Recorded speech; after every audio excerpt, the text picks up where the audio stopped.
میں نے کوٹ شاکر جانے کا پروگرام دوسرے دن پر رکھا اور ایس پی علاقہ کو صورتحال سے آگاہ کرنے کے لیے ایک مختصر مگر جامع رپورٹ تیار کرنے لگا۔ اس رپورٹ میں نے کرمو کے پراگندہ ذہن کی پیداوار بھوت کہانی کو شامل کرنا مناسب نہیں سمجھا، البتہ زمین کی کھدائی کا تذکرہ سرسری انداز میں کر دیا تھا۔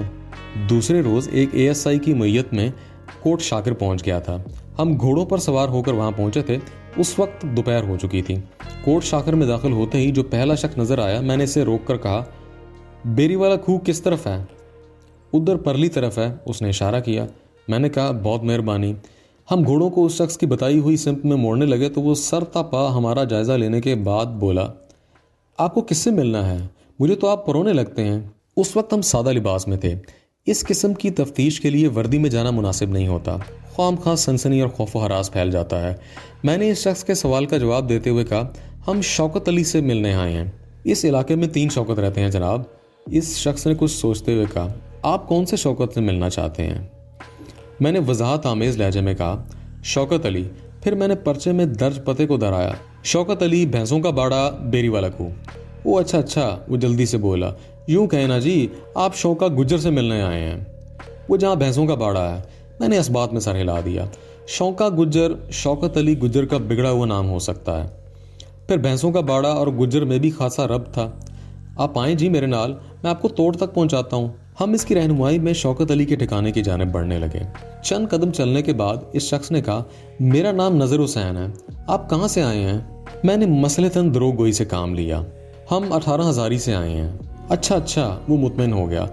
کچھ دیر بعد ہم شوکت علی کے دروازے پر کھڑے تھے۔ ہمارا رہنما واپس چلا گیا تو میں نے دروازے پر دستک دی، پھر ہم دونوں ایک جانب ہٹ کر کھڑے ہو گئے۔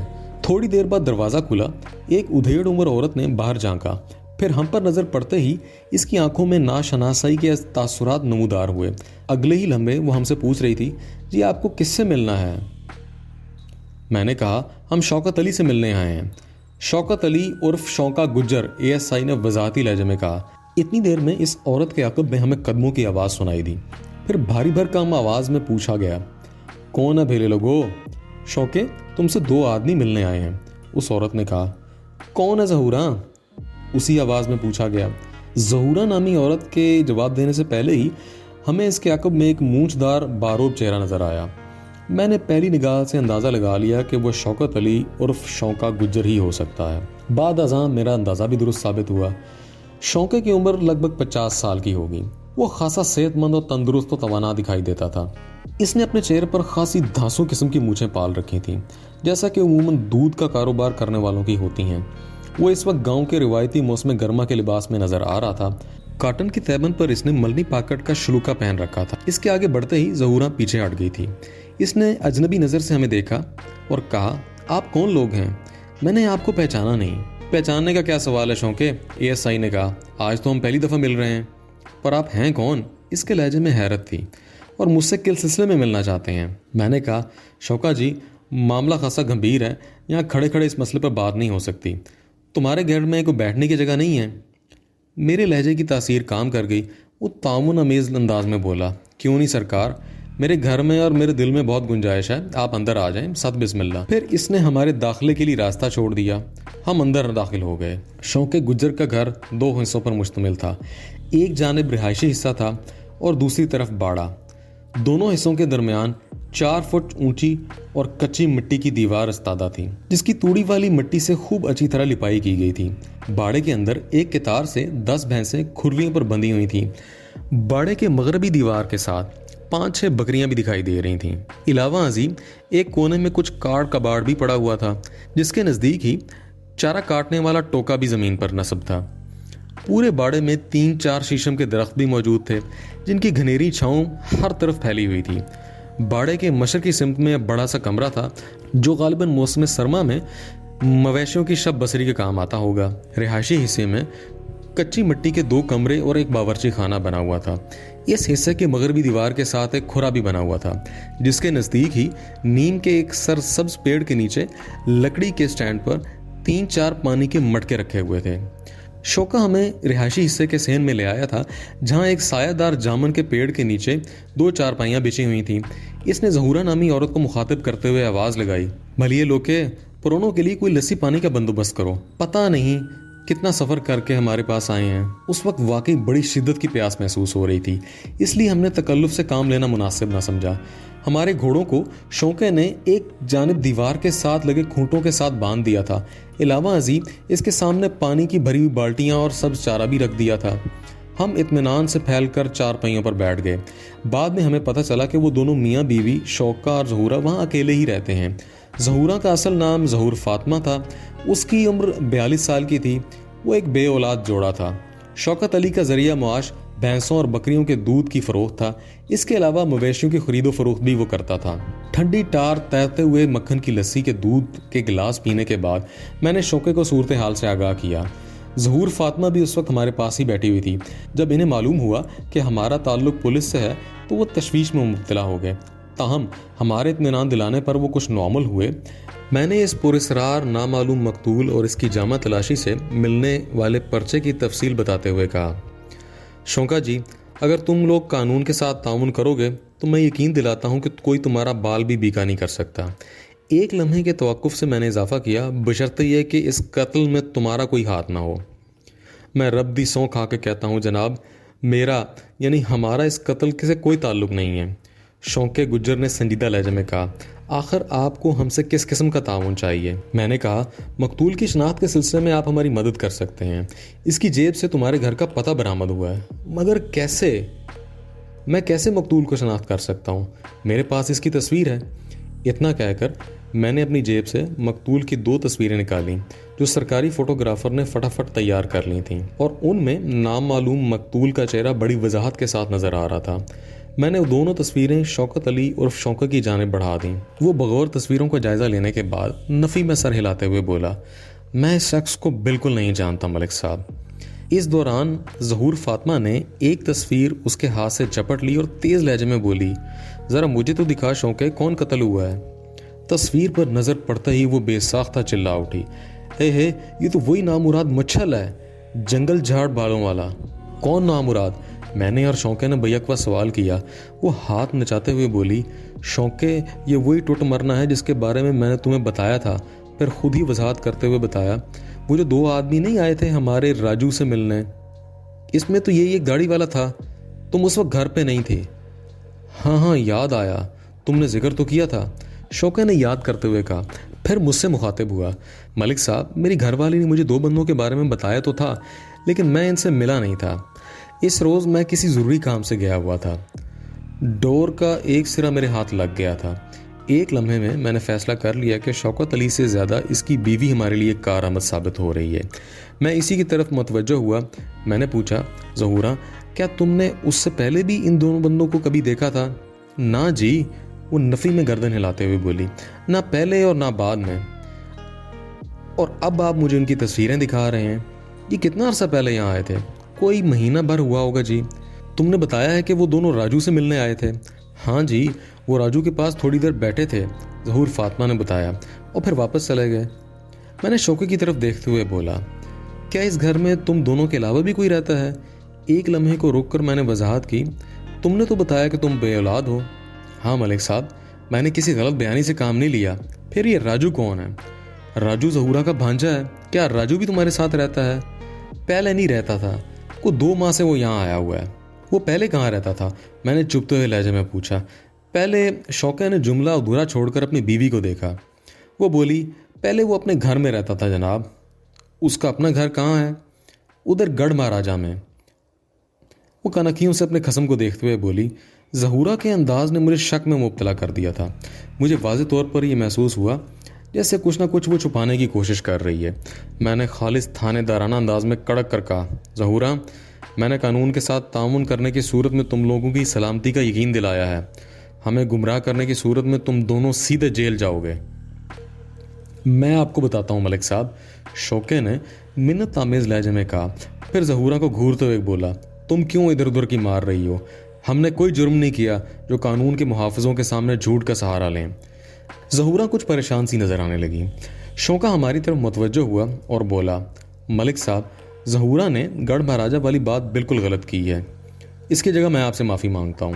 تمہیں ایک ہی صورت میں معافی مل سکتی ہے شوقے، میں نے اس کی آنکھوں میں دیکھتے ہوئے کہا، تم سب کچھ سچ سچ بتا دو، راجو تمہاری بیوی کا بھانجا ہے، یہاں آنے سے پہلے وہ کہاں رہتا تھا، یعنی کہ اس کا اپنا اصلی گھر کہاں پہ ہے؟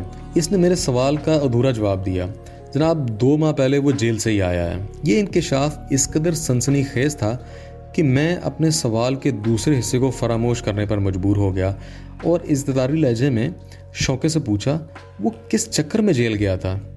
یہ ایک لمبی داستان ہے جناب، اگر یہ الف لیلہ کی داستان بھی ہے تو میں سننے کو تیار ہوں۔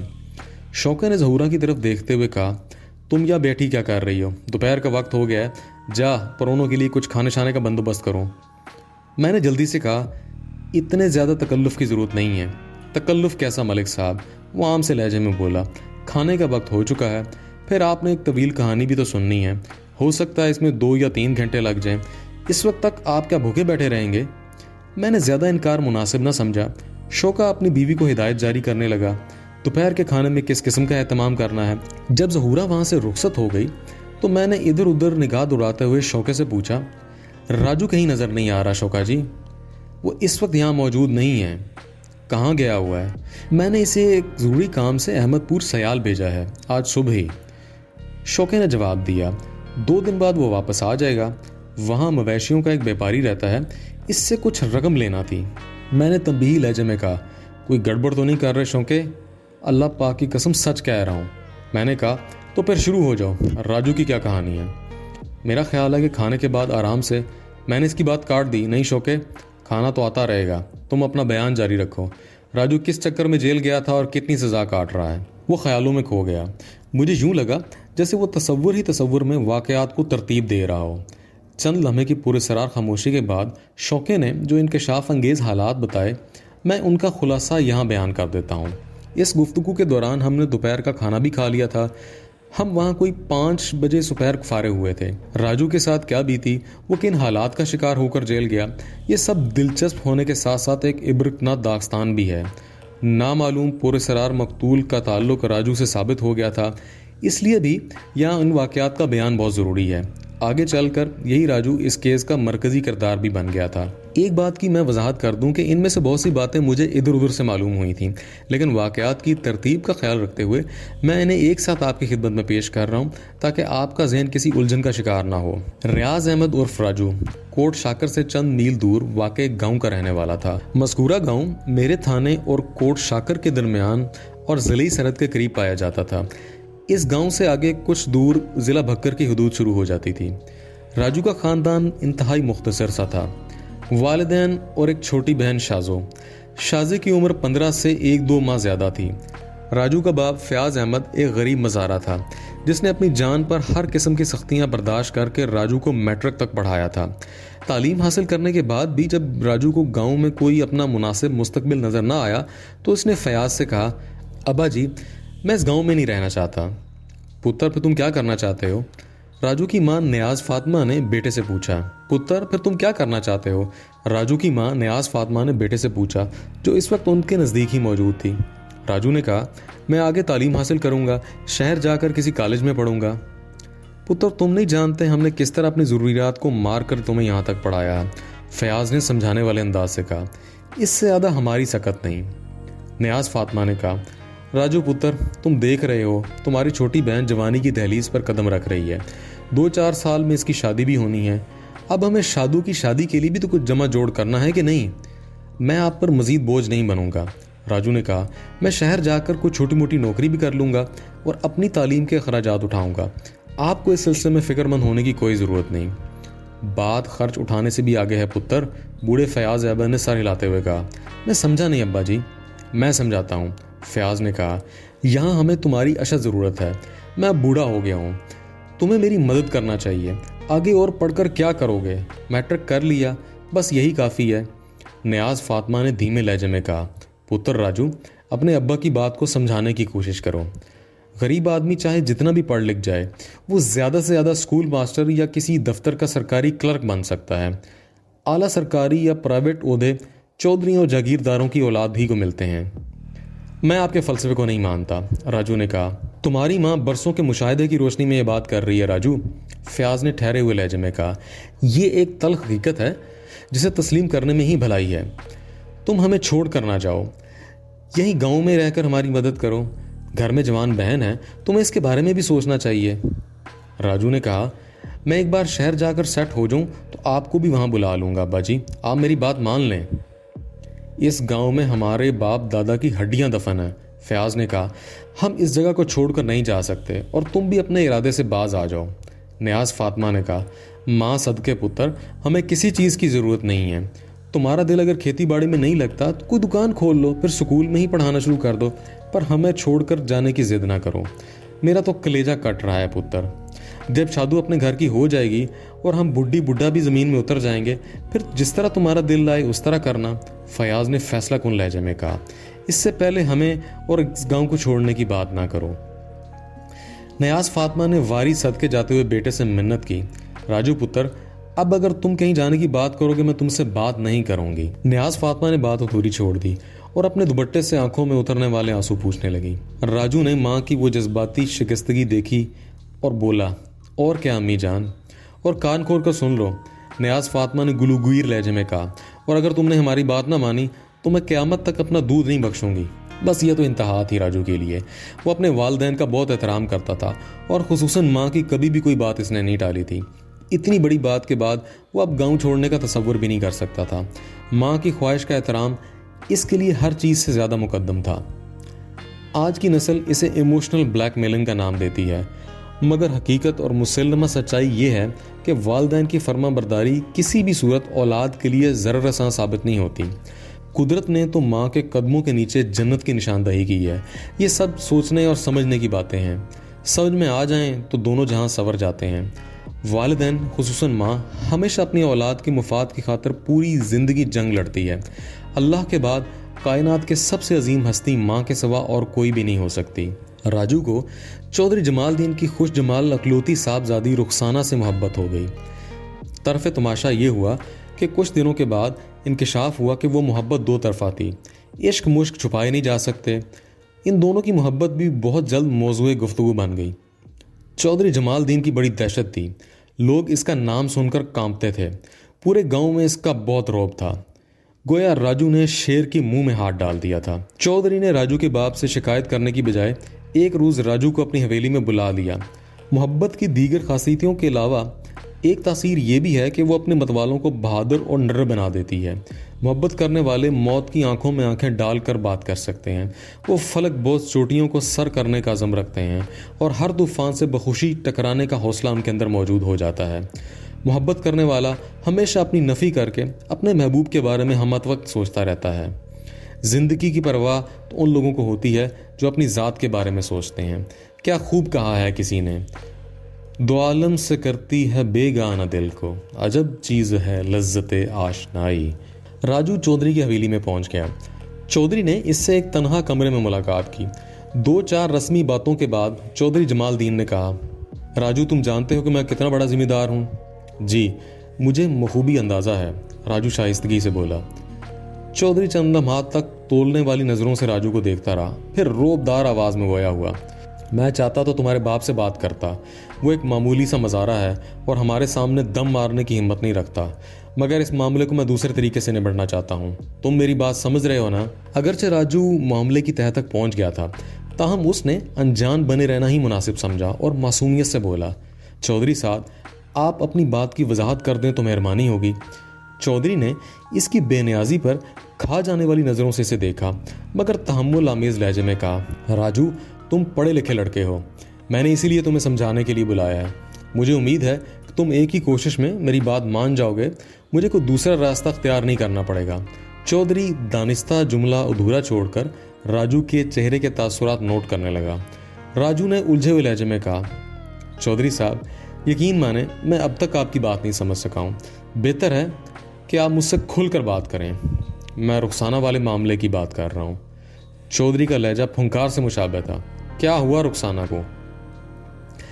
اس سوال نے چودھری جمال الدین کو سلگا دیا, تاہم وہ خود پر قابو رکھتے ہوئے بولا, اس کا تو دماغ خراب ہو گیا ہے تو تمہارا بھی. پتہ نہیں آپ کیسی باتیں کر رہے ہیں. زیادہ معصوم اور بے خبر بننے کی کوشش نہ کرو کمزاد. اس مرتبہ چودھری کے لہجے میں روایتی ترنگ اود آئی تھی. تم اچھی طرح سمجھ رہے ہو کہ میں کس معاملے کی بات کر رہا ہوں. راجو نے کہا, یہ بات درست ہے کہ آپ اس گاؤں کے چودھری ہیں اور میں شان اور مرتبے میں بہت چھوٹا ہوں, لیکن آپ کو یہ حق نہیں پہنچتا کہ آپ مجھے کمزاد کہیں. اب تم مجھے حق تجویز کرو گے. چودھری گرجا. چودھری صاحب میں تو یہ کہہ رہا تھا کہ ہم سب اللہ کے بندے ہیں. راجو نے بے خوف لہجے میں کہا. کوئی کم ذات یا اعلیٰ ذات نہیں، بلکہ ہم سب برابر ہیں. انسان کی بڑائی اس کے تقوی سے ناپی جاتی ہے چودھری صاحب، نہ کہ اس کی زمین سے. میں نے تمہیں یہاں تقریر کرنے کے لیے نہیں بنایا. چودھری باقاعدہ بھڑک اٹھا.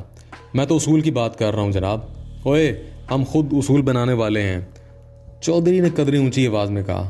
تم ہمیں کیا اصول سکھاؤ گے اور کیا بتاؤ گے؟ میں پھر چلوں جناب؟ راجو نے اجازت طلب لہجے میں کہا. راجو چودھری کے مقصد کو اچھی طرح سمجھ رہا تھا، مگر وہ دانستہ اس سے الجھنا نہیں چاہتا تھا. رخسانہ کی یہ خواہش تھی کہ راجو اس کے گھر والوں سے کوئی جھگڑا یا پھڈا مول نہ لے، اور وہ اپنی محبوبہ کی خواہش کا احترام کر رہا تھا. وہ خام خواہ کوئی بگاڑ نہیں چاہتا تھا. چودھری نے اسے ہاتھ سے بیٹھ جانے کا اشارہ کیا. جانا تو تمہیں پڑے گا راجو. اب یہ فیصلہ تمہیں ہی کرنا ہے کہ تم کہاں جاتے ہو. اپنی بات ختم کرتے ہی چودھری نے راجو کو گھورا. اس کی آنکھوں میں کوئی ایسی چیز موجود تھی کہ راجو اندر سے کام کر رہ گیا. اس چیز کو درندگی اور صفاقی کے سوا کچھ نہیں کہا جا سکتا. راجو نے ہمت کرتے ہوئے بولا. چودھری صاحب آپ کی بات میری سمجھ میں نہیں آئی. آپ کون سے فیصلے کا تذکرہ کر رہے ہیں؟ چودھری نے تپتے ہوئے لہجے میں کہا. میں بجھارتیں ڈالنے کا قائل نہیں ہوں. راجو تمہیں ابھی اور اسی وقت فیصلہ کرنا ہوگا کہ تم اس حویلی سے جاتے ہو یا رخسانہ کی زندگی سے نکلتے ہو، یا پھر اپنی زندگی کو ہی خدا حافظ کہتے ہو.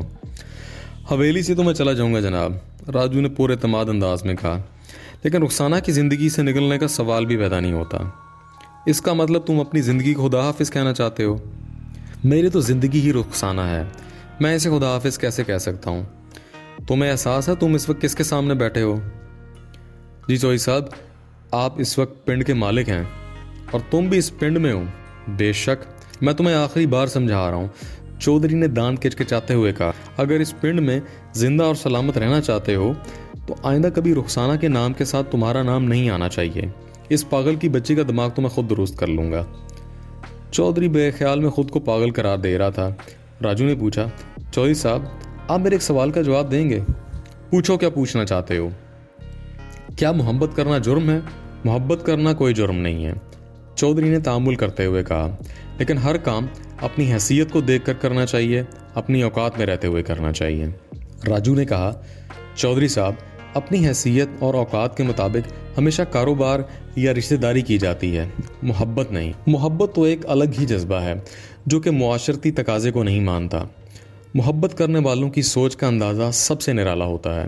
آپ محبت کو اپنے نات تول کے پیمانوں میں قید کر کر اس کی توہین کر رہے ہیں. چودھری جمال الدین کے سامنے آج تک کسی نے اتنی جرأت مندی سے بات نہیں کی تھی، اور جرأت بھی ایک کمین کی. چودھری کے پارے نے ساتوں آسمان کو چھو لیا تھا.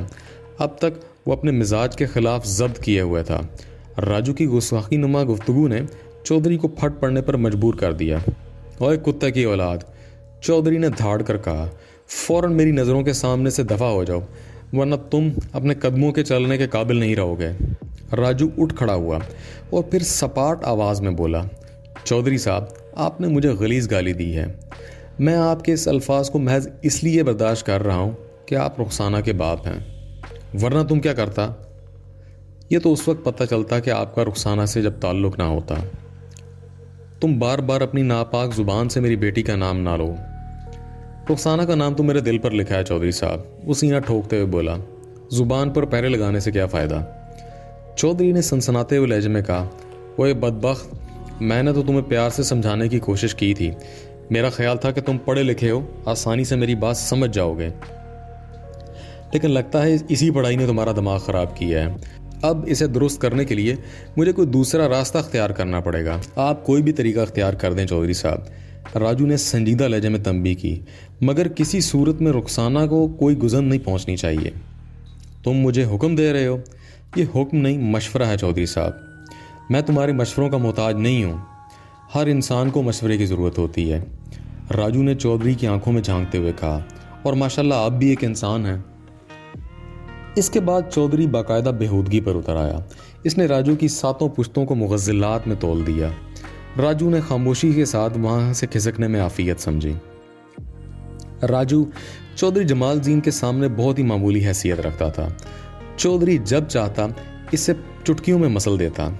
وہ راجو کے پورے خاندان کو اس طرح غائب کروا سکتا تھا کہ اس کا نام و نشان باقی نہ رہتا.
the bell icon.